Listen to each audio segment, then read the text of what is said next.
కొద్ది నిమిషములు దేవుని యొక్క వాక్యాన్ని నేను చెప్తాను. తదుపరి ప్రభు బల కార్యక్రమం కూడా ఉంటుందండి. కాబట్టి చాలా జాగ్రత్తగా వినాలి. దేవుని యొక్క మాటలు మనం ఎలా వినాలో తెలుసండి. భయముతోనూ భక్తితోనూ వణుకుతూ నా మాటలు వినండి అంటున్నాడు ఆయన. అయ్యా అమ్మా, నా మాటలు మీరు శ్రద్ధగా ఆలకించుడి అని చెప్పి వాక్యం ద్వారా ఆయన మాట్లాడుతున్నాడు. ఇది నా వాక్య ధ్యానాంశము. మన పాఠము పేరేంటంటే, ఒకరి తల్లి వాళ్ళని ఆదరించినట్లు నేను మిమ్మల్ని ఆదరించేదును అంటున్నాడండి. దేవునికి స్తోత్రం కలిగిన గాక. తల్లి వలె యేసు ఎలా ఉంటున్నాడో తెలుసండి. ఆయన తల్లి వలె నేను ఉన్నానయ్యా మీకు అంటున్నాడు. ఎంత గొప్ప దేవుడు అండి. చూద్దామండి లేఖన భాగాల నుండి. యెషయా గ్రంథము 66వ అధ్యాయము 13వ వచనం. యెషయా గ్రంథము 66వ అధ్యాయం 13వ వచనం.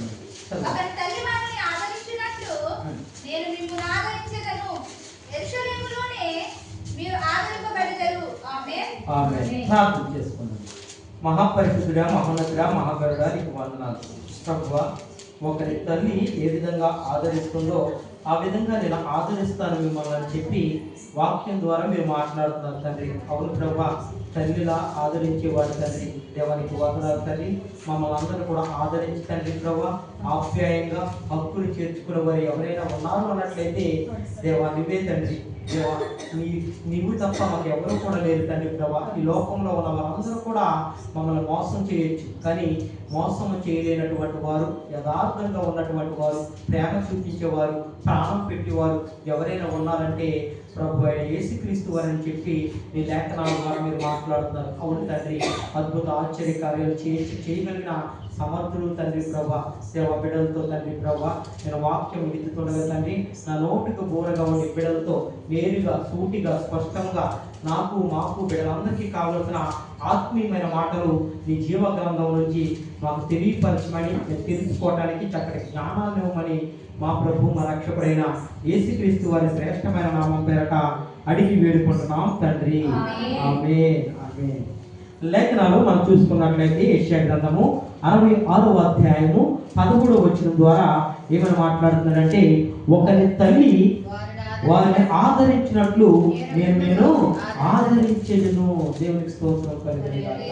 ఒక తల్లి ఏ విధంగా ఆదరిస్తుందని బిడ్డలు, ఆ విధంగా నేను ఆదరిస్తానంటున్నాడండి ఆయన.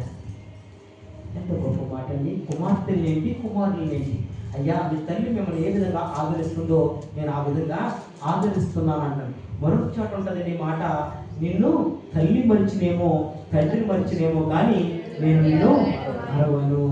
సరేండి, తల్లి ఆదరించినట్లు నేను ఆదరిస్తాను అంటున్నాడు. ఆ మరొక చోట ఏమన్నాడంటే, ఒకవేళ తల్లిదండ్రులు నేను మరవచ్చేమో నేను నిన్ను మరవనయ్యా. చూడుము నా అరిచేతుల్లో చిక్కుకుని ఉన్నాను, ప్రతినిత్యము కూడా నేను మిమ్మల్ని చూస్తున్నాను. మీరు ఎలా జీవిస్తున్నారు, ఎలా ఉంటున్నారు, పాడైపోతున్నారా, బాగుంటున్నారా, ఆత్మీయంగా వర్ధిల్లుతున్నారా, సమస్తమును నేను చూస్తున్నానయ్యా. మీ తల్లి ఏ విధంగా ఆదరిస్తుందో ఆ విధంగా నేను ఆదరిస్తాను. ఒకవేళ నీ తల్లిదండ్రులు నిన్ను ఆదరించకపోయినా, నిన్ను తృణీకరించినా, నిన్ను బాధ పెట్టినా, కానీ నేను ఆదరిస్తాను. దేవునికి స్తోత్రం కలుగునుగాక. మనందరినీ ఆదరించేవారు ఎవరైనా ఉన్నారంటే మన ప్రభు అయిన యేసుక్రీస్తు వారే. ఆయన ఆదరణ మనకు కావాలి. ఆయన ఆదరణ మనకు కావాలంటే ఏం చేయాలి తెలుసండి? దేవుని యొక్క వాక్యమును శ్రద్ధగా వినాలమ్మా, బైబిల్ ఎక్కువ చదవాలి. ఆయన ఆదరణ మనకు ఆటోమేటిక్గా వచ్చేది. చాలా మంది ఆదరణ కొరకు ఎవరో ఒకరి దగ్గరికి వెళ్ళి ఆదరణ పొందుకోవడానికి వెళ్తూ ఉంటారు. వాళ్ళు మీకు ఆదరణ కలగదండి, మోసం చేస్తూ ఉంటారు. మనల్ని మాయ మాటల్లో మభ్యపెట్టి వారు లోపరుచుకోవాలని చెప్పి ప్రయత్నములు చేస్తుంటారు. అది మనిషి యొక్క నైజం అది. కానీ నేను ప్రకటిస్తున్న ప్రభు యొక్క యేసుక్రీస్తు వారి నైజం ఏంటంటే, ఎవరైతే మోసపోతారో, ఎవరైతే నాశనం అయిపోతారో, ఎవరైతే తృణీకరించబడతారో వారు నాకు కావాలంటున్నారు. దేవునికి స్తోత్రం కలుగునుగాక. అటువంటి వారే నాకు కావాలి. అటువంటి వారు నాకు నా వద్దకు వచ్చినట్లయితే మీకు విశ్రాంతిని ఇస్తాను, మీకు రక్షణని ఇస్తాను, నేను మిమ్మల్ని కాపాడుతాను అంటున్నాడండి. ఎంత గొప్ప దేవుడు అయినా ఆదరిస్తాడండి. ఆదరించేవాడిని నేను ఉన్నానయ్యా. ఒకవేళ తల్లి మర్చిపోతేమో, ఒకవేళ తండ్రి నేను విడిచిపెట్టొచ్చేమో, కానీ నేను ఎన్నడూ కూడా విడిచిపెట్టలే అంటున్నాడు. ఎంత గొప్ప దేవుడు అండి. అటువంటి దేవుణ్ణి మనందరూ కూడా కలిగి ఉండాలి. అంటే కలిగి ఉండటం అంటే ఏంటి? ఆయన నామములో బాప్తిసం తీసుకున్న వారిగా ఉండాలి. చాలా మంది బిడ్డలు కూడా బాప్తిసం తీసుకోరు. చాలా మంది బిడ్డలు కానీ ప్రభు పరిచయంలో బహుబలంగా వాడబడతారండి. అన్నీ చేస్తారు, అన్నీ కూడా ప్రభు పరిచయంలో చక్కగా వచ్చి ఉదయకాలంలో వచ్చి చక్కగా చైర్లు వేసి చేపలు వేసి అలాగే తన సన్నిధికి కావలసిన ఆహార పదార్థాలు తయారు చేసి సమస్తమును చేస్తూ ఉంటారు. కానీ అతనిలో రక్షణ లేదు. కానీ ప్రభు అంటున్నాడు, రక్షణ మారు మనసు లేనట్లయితే మీరు నేను ఎరగడం అంటున్నాడండి. మీరు ఎవరైతే నన్ను అంగీకరించి నా ద్వారా నిత్య జీవం అని చెప్పి నమ్మి విశ్వసించి నా నామంలో రక్షణ పొందుతారో వారే నా కుమారుడు, నా కుమారుడు. చాలా స్పష్టంగా ఉందండి ఆ మాట పరిశుద్ధ గ్రంథంలో. మరి నమ్మని వారు విడవబడతారంటున్నాడండి. దీనికి దూరం అయిపోతారు వాళ్ళు. కాబట్టి ఎవ్వరము కూడా ఎంత మాత్రము కూడా నిర్లక్ష్యం చేయకూడదు. ఏంటి నిర్లక్ష్యం చేయకూడదు? రక్షణ. అందుకనే ఈ మాట ఏమని ఉంటుందో తెలుసండి, నేనే రక్షణ శరణం. ఎప్పుడు చదవండి, ఈరోజు చదివినా అదే మాట ఉంటుంది, ఒక వారం తర్వాత చదివినా అదే, ఒక నెల, సంవత్సరం, ఎప్పుడు చదివి నేడే అంటే నీ హృదయంలో నేను ప్రభు అయిన యేసుక్రీస్తు వారిని సొంత రక్షకుడిగా అంగీకరించాలని తీర్మానం తీసుకుంటారు చూడండి, అదే రోజు కష్టం వాయిదా అయిపోదు. రేపు తీసుకుందాంలేండి, ఏదో నాలో లోపం ఉంది, నాలో ఏదో చిన్న పాపం ఉంది, దాన్ని విడిచిపెట్టి దాన్ని తీసుకుందామని చెప్పి ఆలోచన కలిగి ఉన్నారనుకో, సాతానుడు ఎంత మాత్రమో మిమ్మల్ని తీసుకోకుండా ఏదో ఒక ఆటంకం కల్పిస్తూ ఉంటాడు. దేవునికి దూరం చేసుకుంటాడండి. ఎందుకంటే దేవునికి దూరం చేశాడంటే వాడు వారికి దగ్గర అవుతున్నాడు అర్థం. దానివల్ల ఏమవుతుంటా తెలుసండి, వాడు ఎప్పుడైతే మనకు దగ్గర అవ్వడో మనం పతనం అవుతూ ఉంటాం. మనం ఎప్పుడైతే దేవునికి దగ్గర అవ్వమో ఆశీర్వదించబడుతూ ఉంటాం, హెచ్చించబడుతూ ఉంటాం, అనేక మందికి మాదిరికరంగా ఉంటాం. అది వాడు చూసి ఓర్వలేడు సాతానుడు. కానీ మన ప్రభు అయిన యేసుక్రీస్తు వారు అన్నాడు, అయ్యా మీరు మారు మనసు పొందండి, మీరు రక్షించబడండి, మీ కొరకు నేను ప్రాణం పెట్టి కదా. ఎంతో ప్రేమగా మాట్లాడుతున్నాడండి, ఆ ప్రేమ చూపిస్తున్నాడు. ఆ ప్రేమ ఎక్కడ దొరుకుతుంది తెలుసండి? ప్రభు యొక్క సన్నిధిలో దొరుకుతుంది, ప్రభు యొక్క మాటల్లో దొరుకుతుంది. ఇందులో కూడా దొరకదమ్మా. మరి ఎంత డబ్బు వెచ్చించినా కూడా నీకు సంతోషం దొరుకుతుంది, ఆనందం దొరుకుతుంది అన్నవారు ఎవరు కూడా లేరండి. చాలా మంది కూడా చెప్తూ ఉన్నారు, అయ్యా నా దగ్గర ధనం ఉంది, ఐశ్వర్యం ఉంది, నాకు పేరు ఉంది, ప్రఖ్యాతి ఉంది, కానీ మనశ్శాంతి లేదు. ఎంత దారుణమండి. అన్నీ ఉంటే వస్తాక చాలా మంది డబ్బు ఉండి ఏదైనా చేయొచ్చు, లేదంటే నీ దగ్గర ఐశ్వర్యం ఉంది, నీకు పలుకుపడతా నువ్వు ఏమైనా చేయొచ్చు, కానీ నాకు లేని మనశ్శాంతి, నెమ్మది, ప్రేమ లేదంటే వారు చెప్తున్న మాట అది ఎక్కడ దొరుకుతుందండి అని చెప్పి లోకమంతా కూడా సంచారం చేస్తాడట. ఒక ధనవంతుడు, ఐశ్వర్యవంతుడు అన్ని ప్రయత్నాలు చేశాడండి. ఎందులో సంతోషం దొరుకుతుందా, ఎందులో ఆనందం దొరుకుతుందా? ఒకవేళ ఏమైనా గేమ్స్ ఆడితే, ఒక బెట్టింగ్, ఇవన్నీ రేసింగ్, గుర్రాల పందాలు కానీ ఇంకోటి ఏదో చేస్తే, లేదంటే అందమైన బ్యూటిఫుల్ గర్ల్స్తో జీవిస్తే, సహజీవనం చేస్తే ఒకవేళ మనకు సంతోషం కలుగుతుంది. ఇవన్నీ ప్రయత్నాలు చేశాడు. చివరిగా ఎక్కడ కూడా సంతోషం దొరకట్లేదండి. ఆ వ్యక్తి వచ్చి సాక్ష్యం చెప్తాడు, ఎందులో సంతోషం లేదండి, ఏం చేస్తే నాకు సంతోషం కలుగుతుంది అని చెప్పి అన్ని ప్రయత్నాలు చేస్తాడండి. అప్పుడు ఆ వ్యక్తి రోడ్డు మీద వెళ్తూ ఒకరు కనిపిస్తే, ఒక సేవకుడు, దేవ సేవకుడు కనిపించాడండి రోడ్డు మీద. అతనితో చెప్పుకున్నాడు, ఏంటంటే ఎలా ఉన్నారంటే అని చెప్పి సేవకుడు అతను అడిగినప్పుడు అతను చెప్తున్న మాట ఏంటంటే, అయ్యా ఏంటి ఎలా నిరుత్సాహంగా ఉన్నావు, ఏంటి నీ సమస్య అని అడిగినప్పుడు ఆయన చెప్తున్న మాట, అయ్యా నాకు సంతోషం దొరకట్లేదు, నాకు సమాధానం దొరకట్లేదు, నాకు ఆనందం దొరకట్లేదు, నా దగ్గర డబ్బు ఉంది, ఐశ్వర్యం ఉంది, పేరు ఉంది, ప్రఖ్యాతం ఉంది, నాకు బలం ఉంది, నేను అందగాడిని, అన్నిట్లోనూ ప్రయోజనకరుణ్ణి, కానీ నాకు మనశ్శాంతి లేదు, నాకు సంతోషం లేదు. అది దొరకాలంటే నేను ఏం చేయాలని చెప్పి అతను అడిగినప్పుడు అన్ని ప్రయత్నాలు చేశానని చెప్పాడండి. కానీ అన్ని ప్రయత్నాలు చేశాను కదా, నేను ఒక చిన్న సలహా చెప్తున్నాను, చివరిగా ఒక ప్రయత్నం చెయ్యి, ఈ పరిశుద్ధ గ్రంథం చేతిలో పెట్టి దీన్ని చదువు, ఇందులో నీకు శాంతి దొరుకుతుంది, సమాధానం దొరుకుతుంది, నెమ్మది దొరుకుతుంది, ఆనందం దొరుకుతుంది అని చెప్పాడు. ఇది ఒక్కటే ప్రయత్నం చేయి, లాస్ట్ ఇంకేమీ ముట్టుకోవద్దు, ఇంకా నేనేమి చెప్పనని చెప్పి ఆ పరిశుద్ధ గ్రంథం అతను చేతిలో పెట్టాడంట. అన్ని ప్రయత్నాలు చేశారు కదా, ఇది కూడా చదవటం ప్రారంభించాడంటండి. చదవటం ప్రారంభించినప్పుడు ఆయన మొదటగా ఒక్కొక్క పేజీ చదువుతున్నప్పుడు ఆయన కళ్ళ వంట ఆటోమేటిక్గా కన్నీరు కారిపోతుందంటండి. నిజంగా ఆయన నిలబడి సాక్షి చెప్తాడండి, నేను ప్రపంచం అంతా తిరిగాను, ఎక్కడ కూడా నాకు ఆనందం లేదు, కానీ ఈ పరిశుద్ధ గ్రంథాన్ని పట్టుకుని చదువుతున్నప్పుడు నాకు ఆనందం కలిగింది. ఆ వ్యక్తి చెప్తున్న మాట ఏంటంటే, ఈ పరిశుద్ధ గ్రంథం పట్టుకుని ఈయనే నిజమైన దేవుడు, ఈయనే నిజమైన రక్షకుడు, ఈయన ద్వారానే పరలోకము, ఈయన ద్వారానే నిత్య జీవం అని చెప్పి ఆయన సువార్త ప్రకటిస్తున్నాడంటే ఎంత ధన్యత ఎందులో ఉందో తెలుసండి.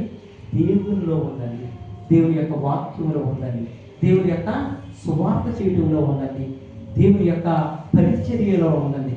ఎంత ఆనందమో తెలుసండి. బిడ్డలకు అనేక పర్యాయాలు నేను చెప్పి ఉన్నాను, ఇక్కడ నిలబడి ఎన్నో సందర్భాలు చెప్పి ఉన్నాను. ఏది చేసినా ఎందులో కూడా ఆనందం ఉంది. కానీ ఒక పాట పాడటానికి పాస్టర్ గారి అవకాశం ఇస్తే చాలు సరిపోద్దండి అని చెప్పి అక్కడ పాట పాడతారు. వాళ్ళు నెలకు ఒకసారి వస్తారు, నేను ఒక పాట పాడితే ఆ నెలంతా కూడా జ్ఞాపకం ఉంటుంది. అయ్యో నేను పలానా సంఘంలోకి వెళ్ళి పాట పాడానే, ఎంతో సంతోషంగా వారు చూసి ఆనందపడుతూ ఉంటారు. ఎందుకంటే దేవుని సన్నిధిలో ఆ ఆనందము సంతోషం దొరుకుతుందండి, ఎక్కడ దొరకదండి. చాలా స్పష్టంగా ఒక మాట ఉంటుందండి యోహాను సువార్తలో. ఏమంటాడంటే, ఒకవేళ మీరు నన్ను విడిచిపెట్టి వేరుగా ఉంటారేమో, వేరుగా ఉండి మీరు ఏమి చేయలేరు అంటాడండి. అస్సలు చేయమంటారు. అంటే విడిచిపెట్టేస్తారు, సంఘాన్ని విడిచిపెడతారు, ఏ రూల్స్ రెగ్యులేషన్స్ ఏం చెప్తూ ఉంటారని చెప్పి వారు విసుగు చెంది సంఘానికి దూరం అయిపోతుంటారు, చిన్న చిన్న గరిబిల్లు వాళ్ళు. కానీ ప్రభువు స్పష్టంగా మాట్లాడతారు, ఒకవేళ మీకు ఇబ్బంది కలిగిందని, బాధ కలిగిందని చెప్పి ఒకవేళ నన్ను విడిచిపెట్టి, నా మందిరాన్ని విడిచిపెట్టి మీరు దూరంగా వెళ్ళిపోయారనుకోండి, బయటికి వెళ్ళిపోయారనుకో, నాకు వేరుగా ఉండి మీరేమీ చేయలేరు. ఆయనకి వేరుగా ఉండి మనం ఏం చేయలేకపోతే ఇంకా మన జీరో కదండి. ప్రభు అంటున్నాడు, ఆ జీరో అయినా కావాలి, వారిని నేను హీరోగా చేస్తాను అంటున్నాడు. దేవునికి స్తోత్రం కలుగును గాక. అందరూ కూడా మెచ్చుకునే విధంగా చేసేది మా ప్రభు అయిన యేసుక్రీస్తు. నేను ఎప్పుడు ఇందాక క్రితం కూడా సాక్షిగా చెప్పాను, మనమైతే ఆశపడతాం కానీ ఏదో ఒక చిన్న జాబ్ అయితే సరిపోద్ది అని చెప్పి దేవుడు ప్రణాళిక ఎలా ఉందో తెలుస్తాను. బిడ్డల పట్ల గుడ్ జాబ్, బెటర్ జాబ్ కలిగి బెస్ట్ ఇవ్వాలనుకుంటాను. ఎప్పుడు కూడా బెస్ట్ చేస్తాడు దేవుడు. కానీ కొంచెం ఓర్పు, కొంచెం సహనము, కొంచెము నిరీక్షణ మాకు ఉండాలి. అది లేదు చాలా మంది కూడా. అదే అంటున్నాడు, నిరీక్షణకి కర్తనయ్యా, నేను సమాధానానికి కర్తనయ్యా, మీకు మీ జీవితాల్లో ఆశ్చర్యకార్యములు చేస్తానయ్యా, కొంచెం ఓపిక పట్టాలి, కొంచెం ఓర్పు కలిగి ఉండండి అని చెప్పి పరిశుద్ధ గ్రంథం ద్వారా చెప్తున్నారండి. ఎంత గొప్ప దేవుడు అండి. ఆయన మాట్లాడుతున్న మాట ఏంటండి, ఒకరి తల్లి వారిని ఆదరించినట్లు నేను మిమ్మల్ని ఆదరిస్తానంటున్నాడండి. తల్లి ఏ విధంగా ఆదరిస్తారో ఆ విధంగా మనందరినీ కూడా నేను ఆదరిస్తాను, అందులో సందేహం లేదని చెప్పి వాక్యం ద్వారా మాట్లాడుతున్నాడండి. ఆయన అంటే తల్లి వలే ఉన్నాడంటే మన యేసుక్రీస్తు వారు. చూద్దామండి లేఖన భాగాలు. ఆయన ఇంకేం చేస్తాడంటే, మీ ఆకలిని తీరుస్తానంటున్నాడండి. ఆకలి తీర్చే వాళ్ళు ఎవరండి? ఆయన అంట. చూడండి అమ్మా లేఖనాల నుండి యోహాను సువార్త 6వ అధ్యాయము 35వ వచనం చూడండి. యోహాను సువార్త 6వ అధ్యాయము 35వ వచనం చదవండమ్మా. అందుకు యేసు వారితో ఇట్లా, నేను జీవహారము నేనే, నా యొద్దకు వచ్చేవాడు ఏమాత్రమును ఆకలి కొనడు, నా యందు విశ్వాసం ఇచ్చేవాడు ఎప్పుడునూ దప్పుకొనడు. ఆమేన్ ఆమేన్. అందుకు యేసు వారితో ఇట్లనెను, జీవాహారము నేనే, నా యొద్దకు వచ్చేవాడు ఏ మాత్రము ఆకలి కొనడు. ఎంత గొప్ప మాట అండి, ఎంత అమూల్యమైన మాట అండి. ఆయన యొద్దకు ఎవరైతే వస్తారో వారంటే ఆకలి దప్పిక వరకుండదంటండి.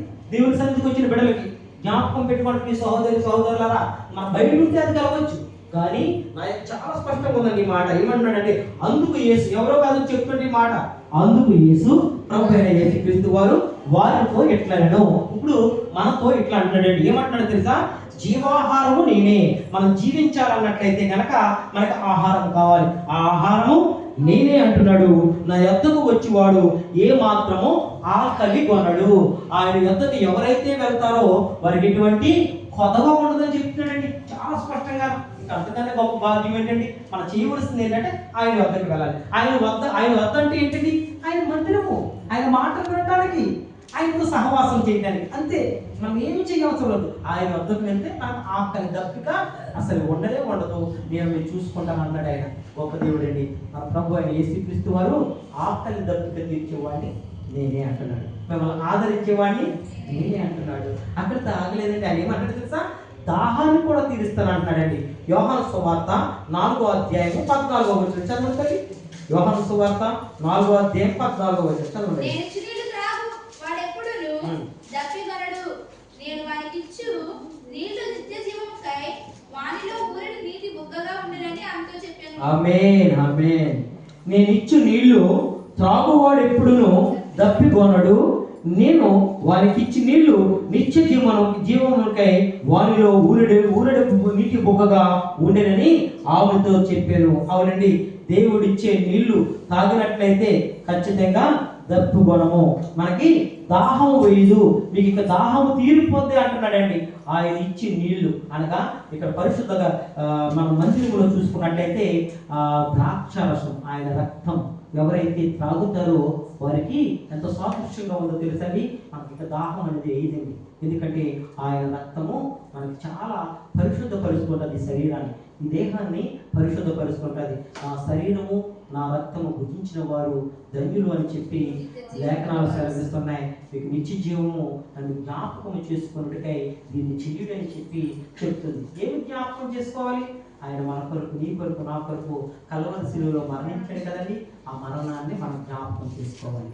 జ్ఞాపకం చేసుకుని ఎవరైతే తన శరీరాన్ని రక్తాన్ని త్రాగుతారో వారంటే దప్పికొనరు, దాహం లేదు. ఆకలిగా ఉన్న వారికి ఆకలికి ఎటువంటి కొదవ లేకుండా చూసుకుంటారని చెప్పి ఆయన వాక్యం ద్వారా మాట్లాడతాడు. అయ్యా, నేను ఆకలి తీర్చేవాడిని నేనే, మీ దాహాన్ని తీర్చేవాడిని నేనే అంటున్నాడు. మూడవ మాటగా మనం చూసుకున్నట్లయితే ఆయన అంటున్నాడు మత్తయి సువార్త 11వ అధ్యాయము 28వ వచనం. ఒకసారి చూడండమ్మా. మత్తయి సువార్త 11వ అధ్యాయము 28వ వచనం. ప్రయాసపడి భారము మోసుకొనుచున్న సమస్త జనులారా నా యొద్దకు రండి, నేను మీకు విశ్రాంతి కలుగజేతును. ఆమేన్. ఆమేన్. చూసారండి, ఎంత చక్కటి మాట అండి. అంటే ఆయన మనల్ని లాలిస్తానంటున్నాడండి. అయ్యా, మిమ్మల్ని చూసుకుంటాను, నా యొద్దకు రండి అన్నాడు. ప్రయాసపడి భారము మోసుకొనుచున్న సమస్త జనులారా నా యొద్దకు రండి, నేను మీకు విశ్రాంతి కలుగజేస్తాను. అయ్యి ఎంత చక్కటి మాట అండి. మనకి విశ్రాంతి కావాలండి, మన దేవుని యొద్దకు వెళ్ళాలి. మీరు విశ్రాంతి కొరకు నా యొద్దకు వచ్చినట్లయితే నేను మీకు విశ్రాంతిని ఇస్తానని చెప్పి ఆయన మాట్లాడతాడు. ఆయన యొద్దకు మనకి విశ్రాంతి ఉందని చెప్పి వాక్యం ద్వారా మాట్లాడతాడు. ఇప్పుడు 3 మాటలు చెప్పానండి. ఆకలి తీర్చేవాడిని నేనే అంటున్నాడు, దాహాన్ని తీర్చేవాడిని నేనే అని చెప్పి మాట్లాడుతున్నాడు. అలాగే మీకు విశ్రాంతిని, అలాగే నేను మిమ్మల్ని లాలిస్తాను అంటున్నాడండి. మనకి ఎటువంటి ఇబ్బంది లేకుండా చూసుకుంటాను అంటున్నాడు. 4వ మాటగా చూసుకున్నట్లయితే ఆయన మాట్లాడుతున్న మాట ఏంటంటే ఎఫెసీయులకు రాసిన పత్రిక 2వ అధ్యాయము 4వ వచనం. ఒకసారి చూడండి. ఎఫెసీయులకు రాసిన పత్రిక 4వ అధ్యాయం 2వ అధ్యాయము 4వ వచనం. అయినను దేవుడు కరుణా సంపన్నుడై ఉండి మనము మన అపరాధముల చేత చచ్చిన వారమై ఉన్నప్పుడు సైతము మన ఎడల చూపిన తన మహా ప్రేమ చేత మనలను క్రీస్తుతో కూడా బ్రతికించెను. ఆమేన్, ఆమేన్. చూడండి, నేను చదువుతాను.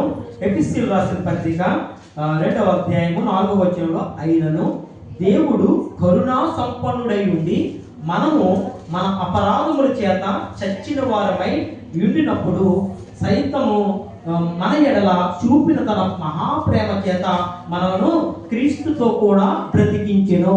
దేవునికి స్తోత్రం కలుగును గాక. ఆయన ఎవరో తెలుసండి?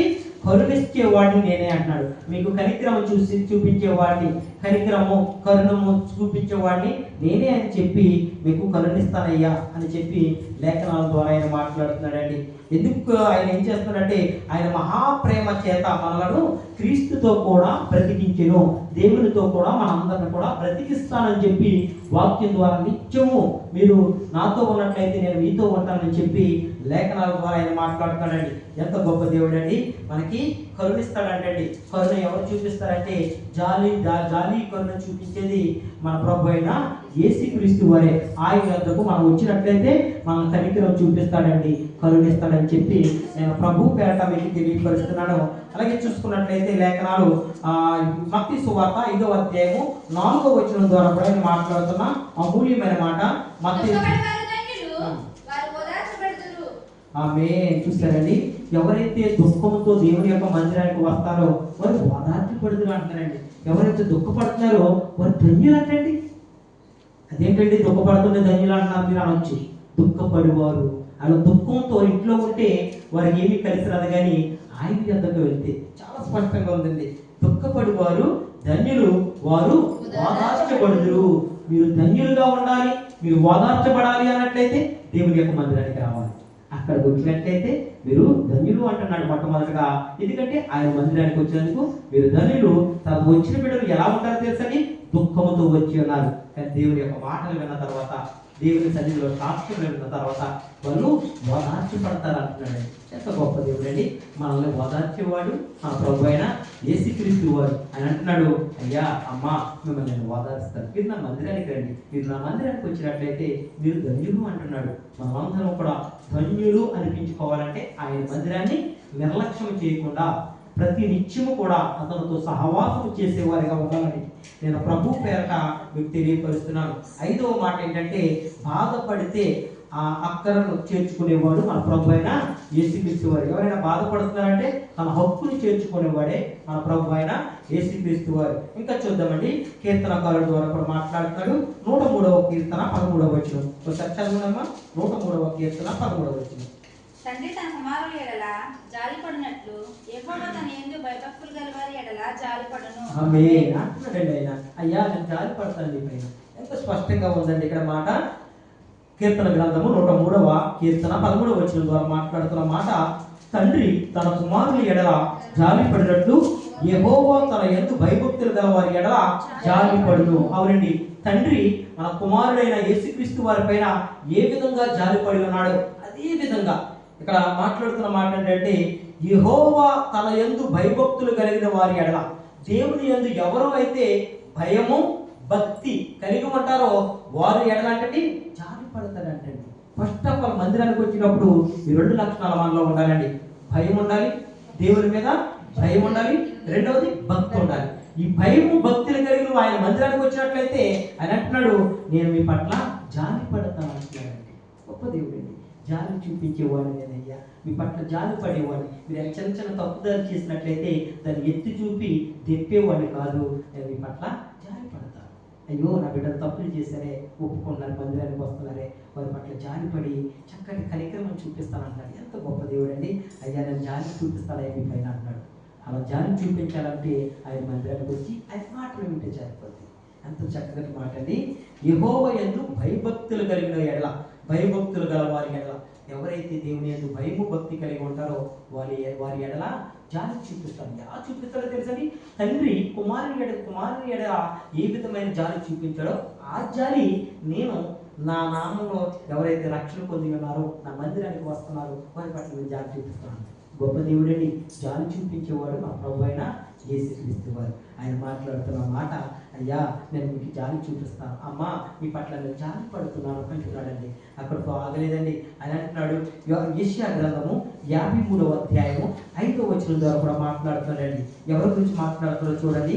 యెషయా గ్రంథము 53వ అధ్యాయము 5వ వచనం. మన అతిక్రమ క్రియలను బట్టి అతడు గాయపరచబడెను, మన దోషములను బట్టి నరకగొట్టబడెను, మన సమాధానమైన శిక్ష అతని మీద పడెను, అతడు పొందిన దెబ్బల చేత మనకు స్వస్థత కలిగింది. ఆమేన్ ఆమేన్.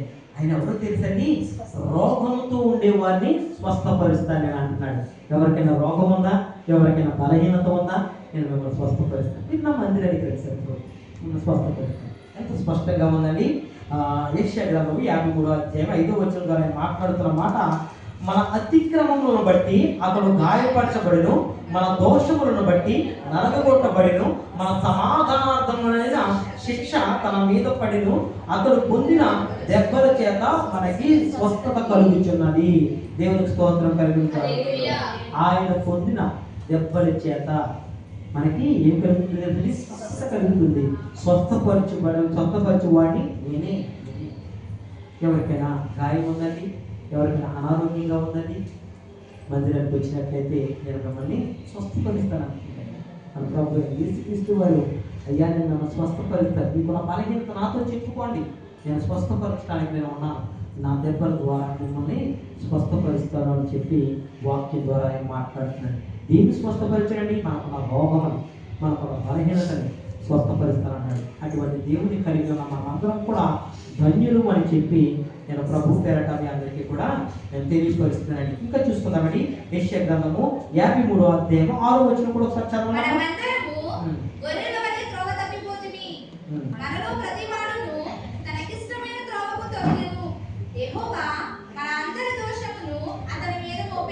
ఆమేన్ ఆమేన్. మన తప్పుల్ని క్షమిస్తానంటున్నాడండి ఆయన. తప్పుల్ని క్షమించేవారు ఎవరైనా ఉన్నారంటే ఆయన. మా ప్రభు అయిన యేసుక్రీస్తు వారు. ఎంత స్పష్టంగా ఉన్నది. యెషయా గ్రంథము 53వ అధ్యాయము 6వ వచనంలో ఆయన మాట్లాడుతున్న మాట, మనమందరమును గొర్రెల వలె త్రోవ తప్పితిమి, మనలో ప్రతి వాడును తనకిష్టమైన త్రోవకు తొలిగెను, యెహోవా మన అందరి దోషములు అతని మీద మోపెను. మనందరూ దోషములండి, మనందరూ పాపములు, మనమందరి శిక్ష కూడా ఆయన మీద మోపుకున్నాడండి. ఎంత గొప్ప దేవుడండి. మన పాపం ఆయన మోయటం ఏంటండి? నువ్వు ఎవరు చేసిన తప్పు వారి శిక్ష అనుభవించారు కదా, కానీ ఎంత ప్రేమ చూపించాడు తెలుసండి. ఇక మీద నా కుమార్తె, నా కుమారుడు వారి మీద ఇటువంటి శిక్ష వెళ్ళకూడదు, ఇటువంటి ఇబ్బంది వారికి కలగకూడదు, ఎప్పుడు కూడా నిత్యం ఈ భూమి మీద సంతోషంగా ఆనందంగా ఉండాలని చెప్పి ఆయన అంటండి.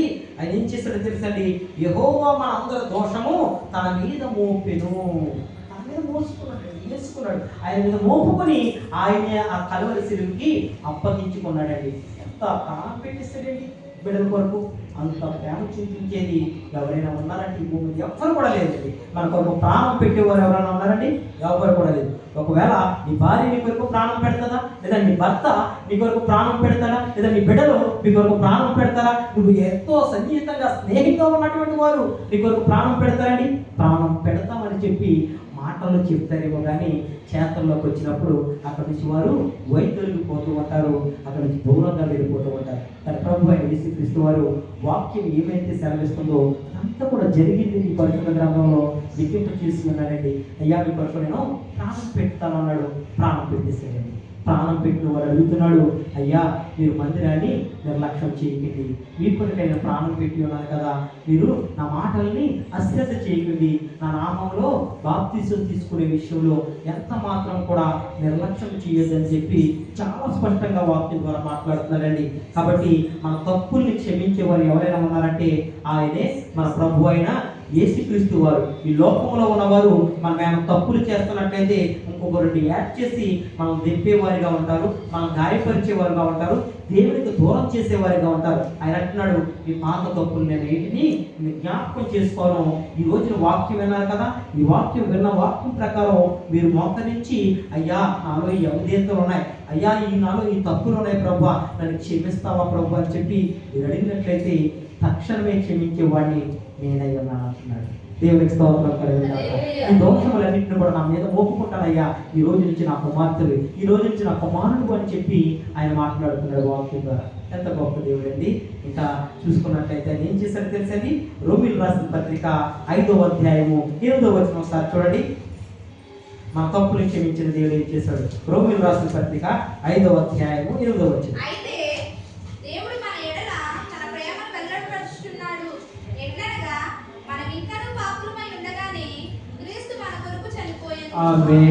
సరేండి, ఇంకా మన పాపులుగానే ఉన్నామండి. అది మన కొరకు ప్రాణం పెడతాం లేదని చనిపోయాను పరిశుద్ధ గ్రంథం సెలవిస్తుంది. రోమీయులకు రాసిన పత్రిక 5వ అధ్యాయము 8వ వచనం ద్వారా ఆయన మాట్లాడు, అయితే దేవుడు మన ఎడల తన ప్రేమను వెల్లడిపరుచున్నాడు.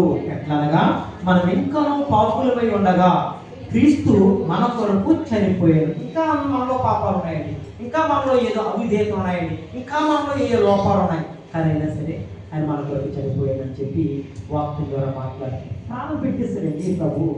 ప్రాణం పెట్టిన వాడు ఏమంటున్నాడు తెలుసా? అయ్యా నేను మిమ్మల్ని ఆదరించేవాడిని అయ్యా. ఒక తల్లి ఏ విధంగా ఆదరిస్తుందో ఆ విధంగా నేను ఆదరిస్తాను అంటున్నాడండి. అలాగే ఆయన అక్కడితో ఆగలేదండి. అయ్యా మీకు ఆకలి వేస్తుందా, నేను ఆకలిని తీర్చేవాడిని కూడా నేను. మీకు దాహం వేస్తుందా, మీకు దాహం తీర్చేవాడిని కూడా నేనే అంటున్నాడండి. అయ్యా మిమ్మల్ని లాలిస్తానయ్యా, మిమ్మల్ని కనికరం చూపిస్తాను, కరుణిస్తాను అంటున్నాడు. అక్కడితో ఆగలేదండి. బాధపడుతున్నట్లయితే మీ అక్కడితో నాతో చెప్పుకున్నట్లయితే వాటిని నేను తీరుస్తాను అంటున్నాడండి. ఆయన చెప్తున్న మాట, ఈ పట్ల చాలా చూపిస్తాను ప్రియ సహోదరి సహోదరుడా, మీరు రోగంతో ఉన్నట్లయితే మిమ్మల్ని నేను స్వస్థపరుస్తాను అంటున్నాడండి. అలాగే మన తప్పుల్ని క్షమిస్తాను అంటున్నాడండి. తప్పును ఒప్పుకుని విడిచిపెట్టేవాడు కనికరము పొందురు. సామెతల గ్రంథంలో ఉంటుందండి. తప్పులు అందరూ చేస్తారు, ఎవరు చేయలేనటువంటి వారు ఎవరు కూడా, ఒకడును నీతిమంతుడు లేడని జీవగ్రంథం సెలవిస్తుంది. కానీ మనం ఎవరైతే ఆ తప్పుని, ప్రభువా నేను మీ ఎడల తప్పు చేస్తున్నాను, నువ్వు చూస్తున్నావు కదా ప్రభువా, నేను మనుషులు మోసం చేయొచ్చేమో, లేదా నా భర్తను మోసం చేయొచ్చేమో, నా భార్యను మోసం చేయొచ్చేమో, నా బిడ్డను మోసం చేయొచ్చేమో, కానీ నేను మోసం చేయలేదు ప్రభు, నా తప్పులు మీరు చూస్తున్నావు తండ్రి, నేను ఈ రోజున ఒప్పుకుంటున్నానయ్యా, విడిచిపెట్టేద్దామని ఒక తీర్మానం తీసుకున్నానని చెప్పి ఎవరైనా తీర్మానం తీసుకున్నట్లయితే ఆ తప్పుని నేను క్షమిస్తానంటున్నాడు. తప్పును ఒప్పుకొని ఎవరైతే విడిచిపెడతారో వారిని నేను కనికరం చూపిస్తానంటే, ఎంత గొప్ప దేవుడని! కనికరం అంటే కరుణ, జాలి చూపిస్తారండి మా పైన. అటువంటి దేవుడిని మనం కలిగి ఉన్నాం. మనందరం కూడా ధన్యులు అని చెప్పేసి అంటున్నామండి. మన కొరకు ప్రాణం పెట్టిన దేవుడు నీతో నాతో మాట్లాడుతున్న మాట, అమ్మా మీరు ఈ విధంగా ఉండండి, ఈ విధంగా ఉండకండి, చాలా స్పష్టంగా ఈ పరిశుద్ధ గ్రంథంలో ఉన్న విషయం అందరికీ అర్థమయ్యే రీతిలో చెప్పడానికి దేవుడు నన్ను ఇలా నిలబెట్టుకున్నాడు. కాబట్టి నేను చెప్పే మాటలు ఏంటంటే, అందరూ కూడా దేవుని వాక్యాన్ని శ్రద్ధగా వినాలి, భయంతో వినాలి, ఎంత మాత్రం కూడా నిర్లక్ష్యం చేయకూడదండి. ఇంత క్షుణ్ణంగా ఎవరు కూడా మీకు అర్థమయ్యేటట్టు చెప్తారో లేదో నాకు తెలియదు, కానీ నాకు దేవుడు నాకు ఇచ్చిన తలాంతును బట్టి, దేవుడు ఇచ్చిన ప్రేరేపణ బట్టి ఇలాగా మీ అందరిని బలపరచాలి. ఎలా బలపరచాలంటే అందరికీ అర్థమయ్యే రీతిలో చెప్పాలి. ఏదో చెప్పుకుంటూ వెళ్ళిపోతున్నాడు, ఆయన మాకు అర్థం కాలేదండి అనే విధంగా ఉండకూడదు. నా ప్రయత్నం నేను చేస్తున్నాను కాబట్టి ఎంత మాత్రం వాక్యాన్ని పెడచెవు పెట్టకండి. ఏదో చెప్పారు కదా, ఇక్కడ నుంచి బయటకు వెళ్ళిన తర్వాత మర్చిపోయేటట్టున్నట్లయితే అది ఎంత మాత్రం కూడా మన హృదయంలో ఫలించు. నేను చెప్పిన ప్రతి మాట కూడా జ్ఞాపకం చేసుకుని, ప్రభువా మా పట్ల ఇటువంటి త్యాగం చేస్తామే, నీ కొరకు మేము ఎలా జీవించాలి ప్రభు అని చెప్పి దేవుడిని అడగండి. దేవుడు ఏ విధంగా జీవించాలో జ్ఞానాన్ని ఇస్తాడు. మీకు జ్ఞానం కొలవైనట్లయితే నన్ను అడగండి, మీకు జ్ఞానాన్ని ఇస్తానంటున్నాడు. మీకు ఏ అవసరం ఉన్నా సరే నన్ను అడగండి, మీ అవసరతలు అక్కర్లు తీర్చివ్వండి. నేనే మనుషులు చెప్పుకోకండి. ఒకవేళ తీర్చినా కూడా ఏదో మన నుంచి ఆశిస్తూ ఉంటారు, కానీ మన ప్రభు అంటాడు, మీ నుంచి నేను ఏది ఆశించను, మీరు ఒక మారు మనసు పొందితే సరిపోదు. నన్ను సొంత రక్షకుడిగా అంగీకరిస్తే చాలు, మీకు ఏ అవసరం ఉన్నా సరే నేను తీరుస్తాను అన్నాడు. ఇంకా అంతకన్నా గొప్ప భాగ్యం ఏంటండి? ఆయనంట సొంత రక్షకుడిగా అందిస్తే చాలు అంట. మీకు ఏ అవసరం ఉన్నా, ఏ అక్కర ఉన్నా, ఏ పదం ఉన్నా, ఏ బలహీనత ఉన్నా, ఏ రోగం ఉన్నా సరే వాటన్నిటిని కూడా నేను తీసేస్తాను అంటున్నాడు. దేవుని స్తోత్రం కలుగును గాక. అటువంటి దేవుడు మనం కలిగి ఉన్నామండి. ఈ కొద్ది మాటలు దేవుడు దీవించి ఆశీర్వదించును గాక.